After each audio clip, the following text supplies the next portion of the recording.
Good afternoon. Welcome to Jim Munley's World of Weather. Clicked on to long-range weather forecast discussion for July 23rd through August 6th.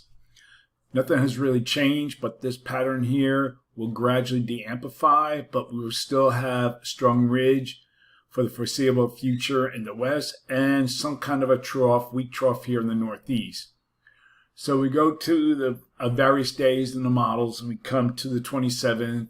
And you can see that we still have our trough here in the northeast above normal heights across the high latitudes in Canada.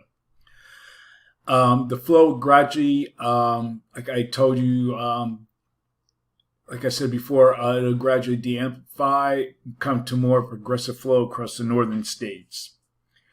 Okay, the persistent ridge here across the southern Rockies will keep extreme heat across the southwest into the southern plains, and the heat will gradually spread into the Midwest next week. This will occur as we have this upper low here that will gradually move into the Western Canada. And as this happens, this will bring the progressive flow across the northern states. You can see it right here as we go further into the next period. This upper low is part of this kind of blocking pattern here across the Northeast Pacific and Alaska. Okay, precipitation will fall in two areas during this period.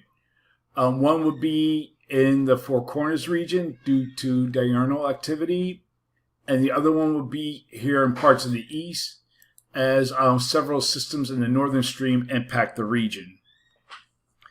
We're going to look at the period for July 28th through August 1st. And we have above normal heights forecast across much of North America, especially across the Arctic region. And we have a strong ridge that still remains here across the west. And we see this kind of like a weak trough here across the Northeast Great Lakes region. So for this forecast period, I'm calling for above normal temperatures here. And I'm calling for anomalies that you can see 12 degrees above normal across this area here.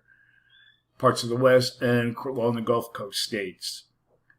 And for precipitation, calling for below normal precipitation for much of this region here. Probability of occurrence is near 35%.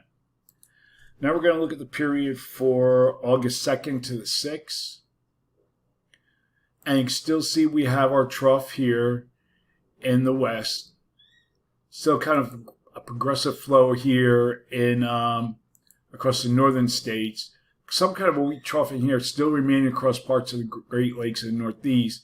But if you look at the European ensembles and the Canadian, these are the European members, they kind of merge this ridge here off the southeast coast and here over the west. And if this happens, this will bring really impressive heat continuing here across this region here. We have to watch that. Okay, so for this forecast period, I'm calling for above normal temperatures for much of the country, and I'm calling for anomalies at greater than 10 degrees, maybe 15 degrees above normal, especially across this area here. And for precipitation, calling for above normal precipitation here. Probability of occurrence is 35%. Below normal precipitation forecast for this region here. Probability of occurrence is near 35%. That's the long-range weather forecast discussion for July 23rd through August 6th. Thanks for coming to Jim Munley's World of Weather, and have a good day.